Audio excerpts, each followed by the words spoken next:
অনেক মেয়ে পুরুষ দেখলাম ওর আশ্রম। উঠোনের মাটিতে বটগাছের ছায়ায় বসে তামাক খাচ্ছে পুরুষেরা, মেয়েরা পটল আর লাল ডাটা কুটছে রাশিকৃত। আধমনটাক লাল মোটা আউশ চাল দিচ্ছে দুজন মেয়েতে। আজ নাকি ওরা সবাই এখানে খাবে। প্রতি পূর্ণিমাতেই নাকি এমন হয়। গিরিবালা আমায় পূর্ণিমার দিনই আসতে বলেছিল কেন এখন বুঝলাম। গিরিবালা বললে, একটু কিছু সেবা না করে যেতে পারবেন না বাবা? বলছি ভাত তো আমি খাবো না গো। না বাবা না, আউশ চালের মোটা ভাত আপনাদের খেতে দেবো কি বলে? ওরা খাবে গিয়ে, ওরা খাবে।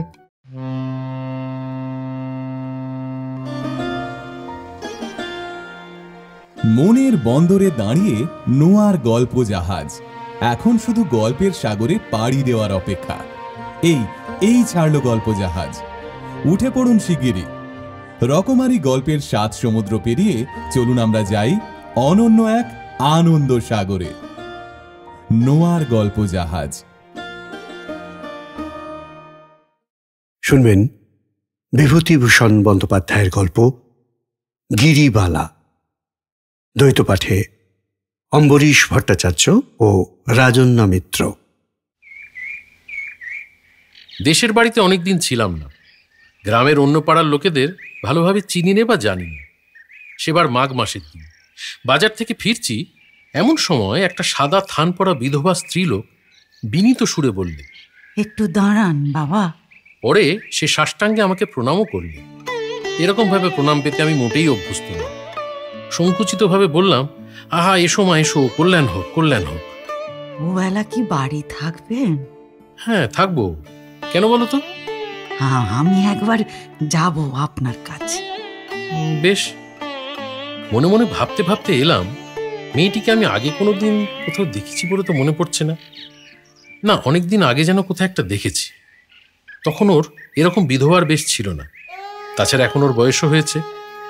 বিকেলবেলা যখন মেয়েটি আমার বাড়িতে এলো তখন ওকে ভালো করে চিনলাম। এ দেখছি সেই গিরিবালা। এর যৌবন বয়সে আমি একে অনেকবার দেখেছি। তখন ওর বেশভূষা ছিল অন্যরকম। বাজারে যাবার আসবার পথে একে রূপের ঝলক ছুটিয়ে হেলে দুলে চলতে দেখেছি বহুবার। তখন এর পরনে থাকতো লাল পেড়ে শাড়ি, বাহুতে অনন্ত, হাতে বালা, কানে মাকড়ি, গলায় হার, কোমরের উপর গোট। অনেক দিনের কথা। তখন ম্যাট্রিক পাশ করে সবে কলেজে ভর্তি হয়েছি। কার কাছে যেন শুনেছিলাম ওর নাম গিরিবালা। চরিত্রের পবিত্রতার জন্য বিখ্যাত নয়। সেই থেকে ওকে দেখলেই পাশ কাটিয়ে বরাবর চলে এসেছি। গিরিবালার দিকে ভালো করে চেয়ে দেখলাম। এখন ওর বয়স হয়েছে। যৌবনে কিরকম ছিল আমার আর মনে পড়ে না। তবে এখন ওকে দেখে মনে হয় না কোনোদিনও যৌবন ছিল। তবে রংটা এখনো বেশ ফর্সা আছে। চোখ দুটি এখনো ভারী সুন্দর। মনে মনে ভাবছিলাম, গিরিবালার কি দরকার আমার কাছে? আমি তো কোনোদিন ওর সঙ্গে একটা কথাও বলিনি। আমাকে কি করেই বাবু চিনল? আমাকে এই গ্রামে অনেকেই চেনে না, কারণ বহুদিন অনুপস্থিতির পর আবার দেশে ফিরেছি। ছেলেবেলা যারা আমাকে চিনত তাদের মধ্যে অনেকেই এখন আর বেঁচে নেই। গিরিবালা যদিও সেই সময়েরই মানুষ, কিন্তু ও আমাকে জানতো বা চিনত না তো সে সময়। ওর বসবার জন্য পিঁড়ি পেতে দিয়ে আমার স্ত্রী চলে গেল। আমি বললাম, তোমার নাম গিরিবালা না? হ্যাঁ বাবা। তুমি আমাকে চেনো? আপনাকে এদেশে কে না চেনে? আহা, সে কথা বলছি নে। তুমি আগে আমাকে দেখেছিলে কখনো? দেখেছিলাম বাবা। তখন তোমার বাবা মা আছেন, তুমি স্কুলে পড়তে যেতে। বেশ বেশ বেশ, বসো বসো। কিছুক্ষণ গিরিবালা বসেই রইল চুপ করে। আমি ভাবছি কেন গিরিবালা এখানে এসেছে। ভেবে কিছুই পাইনি। একটু যেন অস্বস্তি বোধ করতে লাগলাম। গিরিবালা বেশিক্ষণ আমার অস্বস্তি ভোগ করতে দিলে না অবশ্য। হঠাৎ সে বেশ গম্ভীরভাবে জিজ্ঞেস করলে, বাবা, ব্রহ্ম কি? তার নম্র ভাব ও আগ্রহের সুরে মনে হলো জিজ্ঞাসু শিষ্যা যেন পরম জ্ঞানী গুরুর কাছে ব্রহ্ম বিদ্যা শুনতে চাইছে। আমার হাসি পেল। প্রথমটা কিন্তু একটু চমকি উঠেছিলাম। তা পরিবেশটি এখন মন্দ নয়। আমার সামনে কালকের আনন্দবাজার পত্রিকা, যুদ্ধের খবর পড়ছি। জিনিসপত্রের দাম দস্তুর ক্রমেই বাড়ছে। রাশিয়া হেরে যাচ্ছে, হিটলারের দুর্মত বাহিনী লেনিনগ্রাডের উপকণ্ঠে পৌঁছে গেল। চা খাচ্ছি, তামাক ধরাবো একটু পরেই, আর ভাবছি কাল ডাকঘর থেকে কিছু টাকা না তুললে হাট বাজার আর হবে না। এমন সময় সাবেক দিনের কুচরিত্রা স্ত্রীলোক গিরিবালা আমার কাছে এসে জিজ্ঞেস করছে কিনা ব্রহ্মের কথা।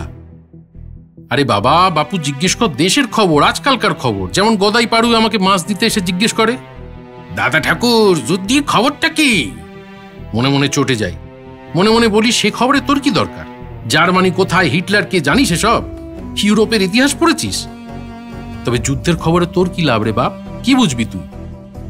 গদাই পাড়ু না হয় তবু পদের ছিল, যুদ্ধের খবর জিজ্ঞাসা করা এমন কিছু আশ্চর্যের ব্যাপার নয়, সে আজকাল সবাই করে থাকে। কিন্তু এ বলে কি? আর ব্রহ্ম জিজ্ঞাসা করার উপযুক্ত গুরুও কি সে খুঁজে খুঁজে বার করেছে আমার মধ্যে?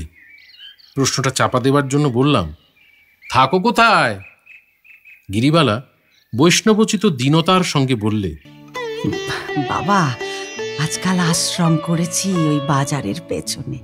গোয়ালপাড়ার মোড় হয়েছে বটগাছ, ওরই উত্তর গায়ে। ব্যাপারটা ঘোরালো হয়ে উঠছে ক্রমশ। গিরিবালা আশ্রম করেছে? এত কথা আমি কি করেই বা জানবো?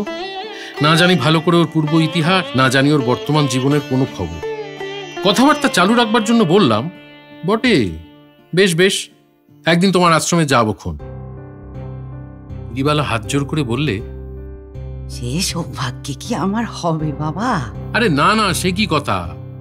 তা কতদিন আশ্রম করেছো?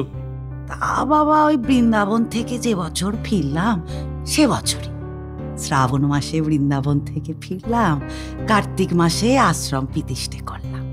বাবা, তার মানে বৃন্দাবনেও গিয়েছে গিরিবালা? না, আগে যা ভেবেছিলাম তা নয়, ব্যাপার জটিল হয়ে উঠছে ক্রমশ।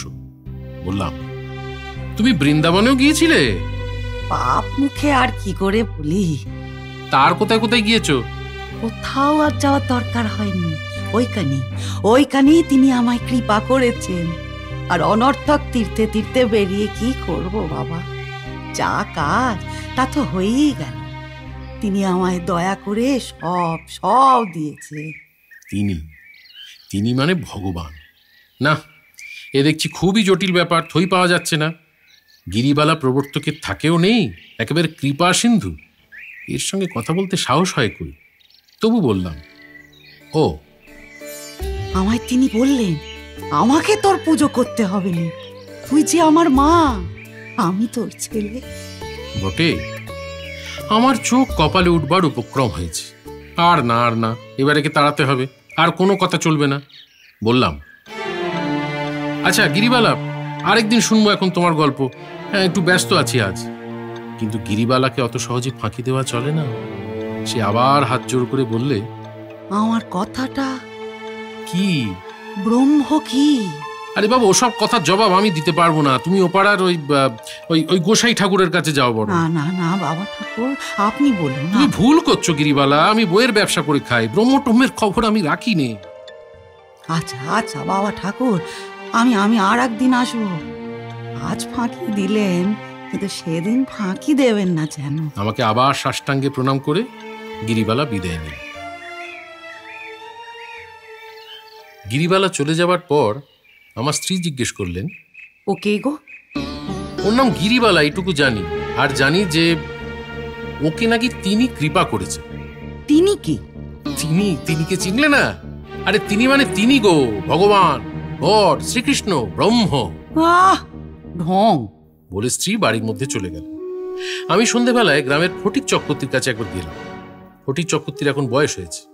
একসময় যথেষ্ট আমোদ প্রমোদ এবং আনুষাঙ্গিক বিষয়াদির অনুষ্ঠান করার ফলে এখন তার ভগ্ন স্বাস্থ্য, হাঁপানি, রোগগ্রস্ত। বললাম, হ্যাঁ গো ফটিক কাকা, গিরিবালাকে চেনো? এসো বাবা এসো। কোন গিরিবালা? ওর নামের অনেক লোক ছিল, কার কথা বলছো? ওই যে গিরিবালা আশ্রম করেছে গো গোয়ালপাড়ায়, পথে ঘাটে বেড়াতে দেখি। ও বুঝলাম, ওকে জানি নে। ওকে জানতে মানে জানতে। যাক, সেসব কথা থাকবে। বলি হ্যাঁ গো, কিরকম লোক ছিল গো?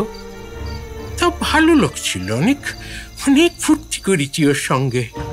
ওর চেহারা ভারী সুন্দর ছিল, যেমন নাচতে পারতো তেমন গাইতে পারতো। একবার নন্দপাল, যতীন দত্ত আর শশী আচার্যি তিনজনে মিলে দোলের দিন ওর ঘরে কি ফুর্তি।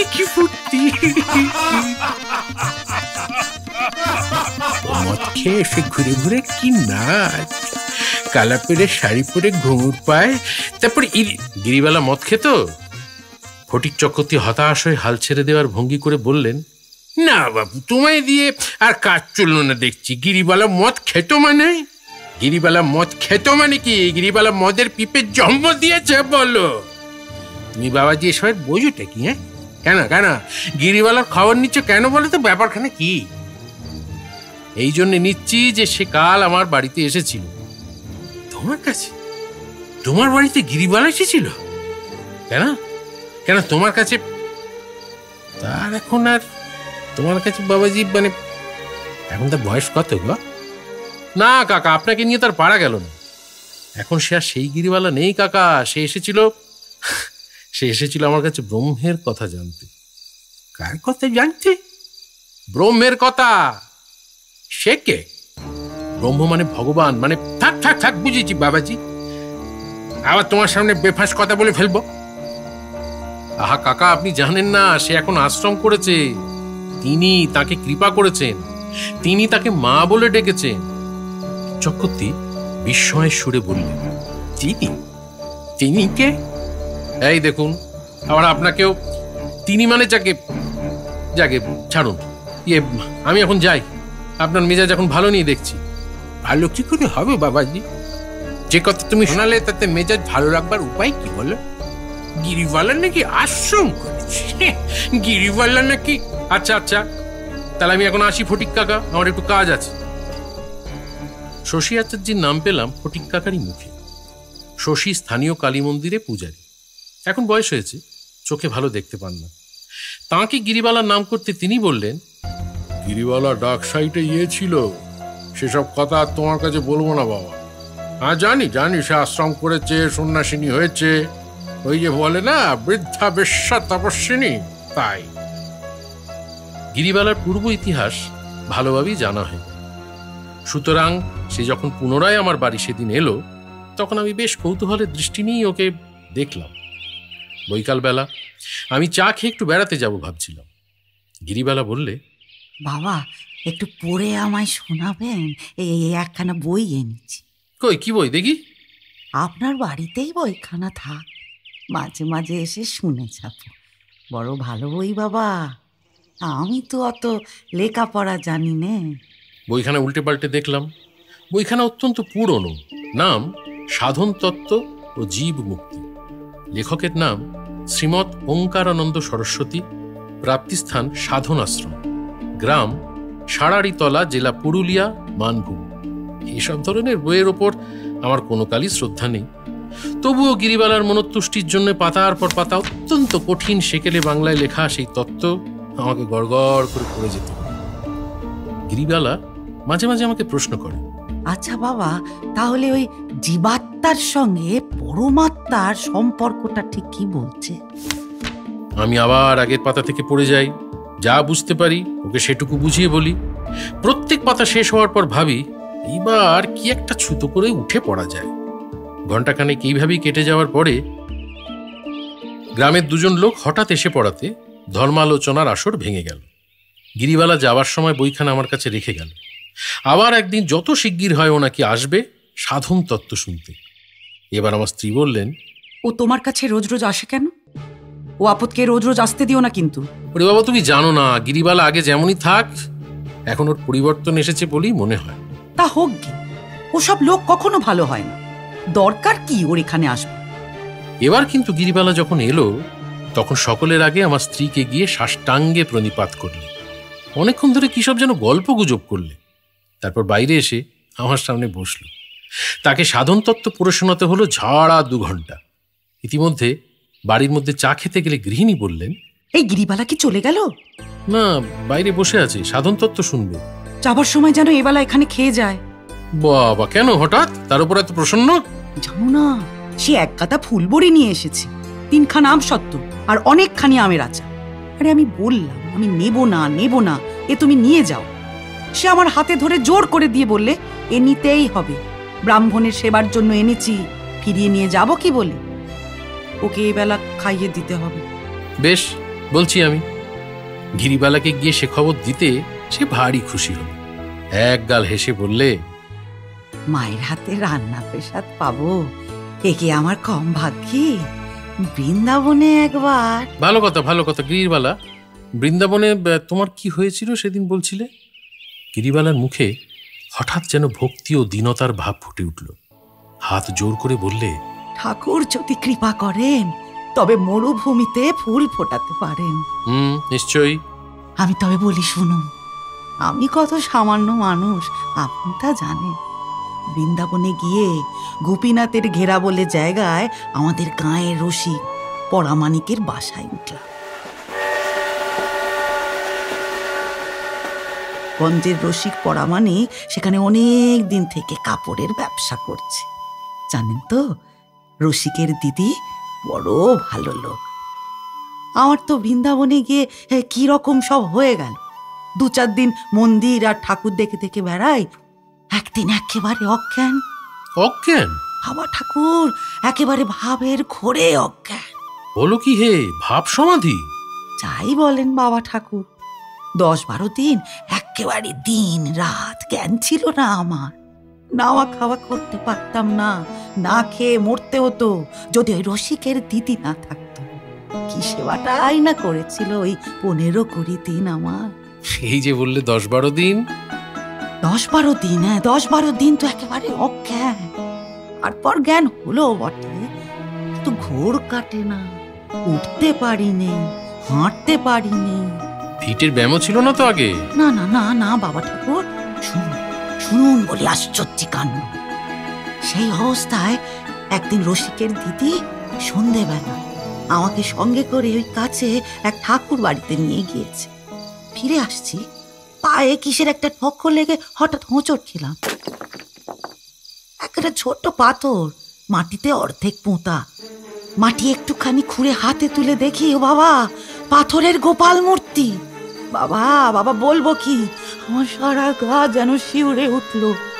মনে মনে ভাবলাম, আমি তো মহা পাপী, আমার ওপর তার এই অহেতুক কৃপা কেন? আমি তো কিচ্ছুটি করিনি তার জন্য। গিরিবালা চোখ ছলছল করে এলো। না, ফটিক কাকা যাই বলুন, এর সত্যই অনেক পরিবর্তন হয়েছে। পরম মোহান্তি হওয়ার পথে উঠেছে দেখছি গিরিবালা। হরিদাস ঠাকুর আর লক্ষ্য হীরার উপাখ্যান চোখের সামনে পুনরায় অভিনীত হতে চলেছে নাকি? ফটিক কাকার কথা আমি আর শুনছি না।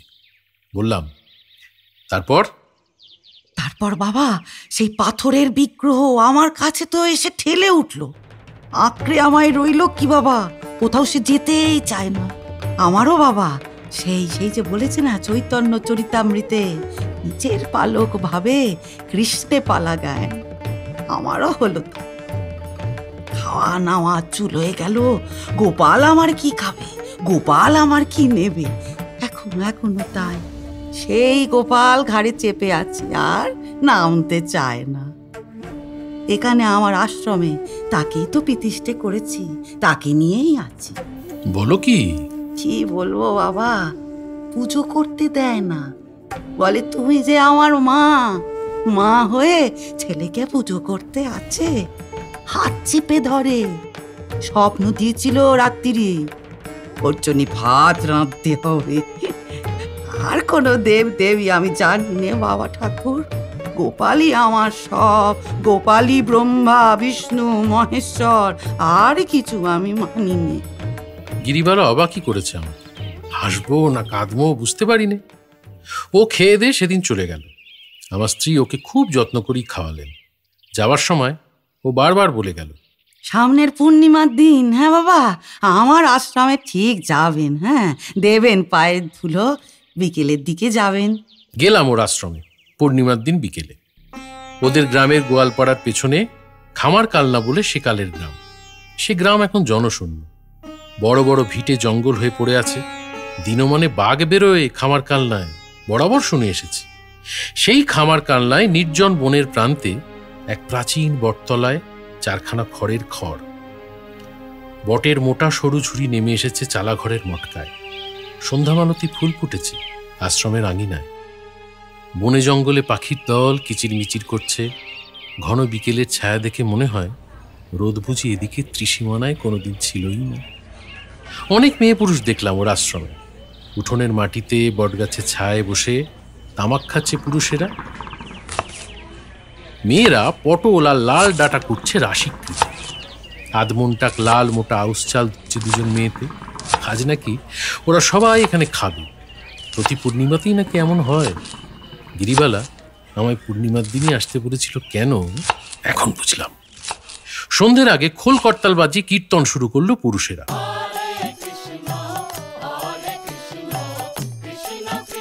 আরো রবাহুত অনেক পথ চলতি লোক এসে জুটল। জঙ্গলের দূর প্রান্তে গাছের উপরকার আকাশ জ্যোৎস্নায় সাদা দেখাচ্ছিল।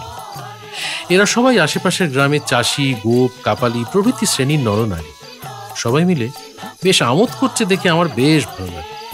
রাত্রে ওরাই রাঁধলে বড় বড় আঙট কলার পাতা পেতে আউশ চালের ভাত আর লাল ডাঁটার চচ্চড়ি সোনাহীন মুখ করে খেল। যে যখন আসে আগে দেখি গিরিবালাকে সাষ্টাঙ্গে পরম ভক্তি ভরে প্রণাম করে দুহাতে পায়ের ধুলো নিয়ে মাথায় মুখে দেয়। আমি অবশ্যই ওর ওখানে মৎস্যপের প্রসাদ পাইনি। গিরিবালা আমায় খুব যত্ন করে বসালো দাওয়ায়। আমি বললাম, না না, আমি গাছতলায় বসি, বেশ লাগছে তোমার এই জায়গাটা। এত বন আছে খামার কানলায়, আমার জানাই ছিল না। গিরিবালা বলল, একটু কিছু সেবা না করে যেতে পারবেন না বাবা? বলছি, ভাত তো আমি খাবো না গো। না বাবা না, আউশ চালের মোটা ভাত আপনাদের খেতে দেবো কি বলে? ওরা খাবে গিয়ে, ওরা খাবে। বলি, এত চাল ডাল পেলে কোথায়? খুব খরচ হয় তোমার দেখছি। কিছু না বাবা, ওরাই সব আনে, নিজেরাই রাঁধে, আমোদ করে খেয়ে যায়। ওরা বড্ড ভালোবাসে আমাকে, সবই গোপালের ইচ্ছে। ওর সেই বিগ্রহ আমি দেখলাম, খুব ফুল দিয়ে সাজিয়েছে, ছোট্ট একটি পাথরের পুতুলের মতো। সে ঘরে সবারই অবারিত দ্বার। চাষিরা পাকা কলা, বাতাবি লেবু, শশা প্রভৃতি ফল নিয়ে এসেছে। গোপালের বেদির আশেপাশে সেগুলো জমা আছে। সন্ধ্যের সময় ধূপ ধুনো দেওয়া হয়েছে। ছোট একটা মাটির প্রদীপ মিটমিট করে জ্বলছে ঘরে। গিরিবালা আমায় বাতাবি লেবুর কোয়া ছাড়িয়ে শশা কেটে কলা পাতায় সাজিয়ে নিয়ে এসে দিল। মিষ্টির মধ্যে আখের গুড়, গোটা কতক ছোলা ভিজে ওই সঙ্গে। ওর আশ্রমের আবেষ্টনীতে বসে সেই পূর্ণিমার প্রথম প্রহর রাত্রে বেশ লাগলো সব খেতে। গিরিবালার মুখে ভালো কথা শুনবার জন্য ওরা এসেছে। গিরিবালার বোধহয় প্রতি পূর্ণিমাতেই ওদের কিছু কিছু ভালো কথা শোনায়। যারা এসেছে তারা দেখি কেবলই বলতে লাগলো, মা, আজ দু কথা শোনাবেন না, এবার শুরু করুন মা।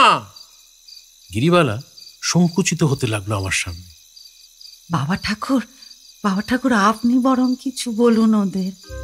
আপনি থাকতে আমি আবার কি শোনাবো? সে কি কথা গিরিবালা, আমি তো ধর্মকথার আচার্য নিজেকে বলিনি কোনোদিন।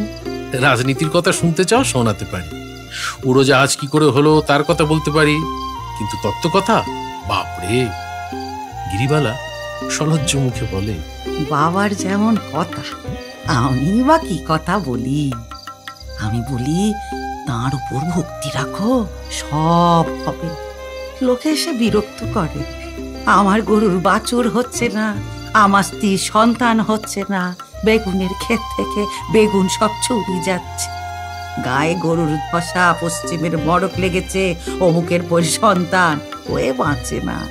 এসব আমার কাছে নালিশ, বিহিত করে দাও মা। তবে তো তোমার খুব দায়িত্ব। বাবা, ওরা কোথায় যাবে বলুন? সংসারে ধরে কাকে, কার উপর নির্ভর করে? একটা কিছু চাই তো আমাকেই এসে মা বলে ধরে, আমাকেই সব ধকল সইতে হয়। আমার কি ক্ষমতা বলো? গোপাল ভালো করবে, গোপালের প্রসাদী ফুল নিয়ে যেও, যা হয় গোপাল করবে। আর দয়া, বুঝলে না বাবা? তা কাজ হয়? হয়, হয় বই কি বাবা, হয়। লাগে তুক, না লাগে তাক। ঝাড়ে ঢিল মারলে কোনো মাসে তো লাগবেই। ওরা সংসারী মানুষ, ওদের বুঝতে হবে সংসারের ভেতর দিয়ে। আচ্ছা বাবা, আপনাকে ওই আলো ধরে একটু পৌঁছে দিয়ে আসে। আরে না না, আমি বেশ যাবো, একাই যাবো, সবে তো সন্ধে। না না না বাবা, ওই সন্ধ্যের সময় এখানে বাঘ বেরোয় কিনা, আপনি যান, সঙ্গে আমি লোক দিচ্ছি। হ্যাঁ, ওই বড় রাস্তায় তুলে দিয়ে আসো কি। বড় রাস্তায় যে লোকটা আমাকে আলো ধরে এগিয়ে দিতে এলো, ওর দেখি বড়ই ভক্তি। আমায় বললে, মা একেবারে সাক্ষাৎ, উনি সব উনি। ভক্তি ভরে হাত কপালে ঠেকিয়ে গিরিবালার উদ্দেশ্যে প্রণাম করলেন। বললাম, খুব ক্ষমতা নাকি? উনি সাক্ষাৎ, উনি সব। যা বলবেন তাই হবে। ছেলে হবে বললি ছেলে হবে, মেয়ে হবে বললি মেয়েই হবে। বৃষ্টি হচ্ছে না, কলাই মুখ বুনতে পারছি নে, জমি ভাঙতে পারছি নে, মাকে গিয়ে ধরলেই হলো। বলো কি, বাকসিদ্ধ নাকি? কি বলেন বাবু, বুঝতে পারলুম না। না না, ঠিক আছে, তারপর বলো। তারপর মোদের বিপদে আপদে সবেতে উনি। উনারে সারা মোরা জানি নে, ছুটে ছুটে আসছি ওর কাছে। মা যা করেন সব ভালো করেন। ছেলেটি আমাকে রাস্তায় তুলে দিয়ে চলে গেল। যাওয়ার সময় আমার পায়ের ধুলো নিয়ে প্রণাম করে বললে, দেন একটু চরণের ধুলে দেন ঠাকুর মশাই। আমরা মুরুক্ষ সুরক্ষ গরিব মানুষ, কি বুঝি বলুন? অনেক কিছু বলে ফেললাম, অপরাধ নেবেন না। যাই যাই, মায়ের সময় দু একটা ভালো কথা আমাদের শোনান। কি কথা? ভালো কথা, তেনার কথা, ভগবানের কথা। আমাদের সব কথা কে বলছে বলুন? চাষা লোক, সারাদিন ভুঁই চাষ, ক্ষেত খামার এসব নিয়ে থাকি। মায়ের শ্রীমুখ থেকে সরা আর কোথায় পাচ্ছি বলুন? কে মোদের শোনাচ্ছে? লোকটি চলে গেল। এতক্ষণে বেশ চাঁদ দেখা যাচ্ছে ফাঁকে। খামার কালনায় বিরাট বড় জঙ্গল। ঝিঝি পোকা আর মুগরো পোকা ডাকছে বনে ঝোপে। গিরিবালাকে অন্য চোখে দেখলাম এতক্ষণ পরে। ওর ঠিক স্থানটি কোথায় এবার আমি বুঝতে পেরেছি। ওর সম্বন্ধে আমার যে বিদ্রুপ ভরা মনোভাব ছিল, না, এখন আর তা নেই। গঙ্গা নদী সব জায়গায় নেই, কিন্তু তার থেকে বেরিয়ে শাখা নদী, খাল, সোঁতা সমস্ত দেশের সব লোকের কাছে পৌঁছে দেয় জীবনদায়িনী বারিধারা। গিরিবালা বড় নদীর একটি ক্ষুদ্র সোঁতা। ছোট্ট অজ চাষিদের গ্রামে জল বিতরণ করে বেড়াচ্ছে। তা যতই হোক, তবু সেটা জলই তো। তাতে স্নান করে, জল পান করে মানুষ তৃপ্ত হয়। নইলে সব গরিব লোক বাঁচে কিসে? ফটিক চক্রবর্তীর কথা আমি আর শুনছি না। এরপরে আমি গিরিবালাকে অনেকবার দেখেছি জানেন। আর একটা জিনিস লক্ষ্য করেছি, যেখানেই সংকীর্তন হচ্ছে কিংবা ভাগবত পাঠ হচ্ছে কিংবা কত কথা হচ্ছে, সেখানেই ও সকলের সামনের সারিতে চুপটি করে বসে আছে আর হাঁ করে শুনছে। খালের জল আগে হয়তো ঘোলা ছিল, এখন ক্রমে বর্ষা হয়ে আসছে। শুনলেন গিরিবালা। এইরকম আরও গল্প শুনতে সাবস্ক্রাইব করুন নোয়া গল্প জাহাজ ইউটিউব চ্যানেল। প্রেস করুন বেল আইকন।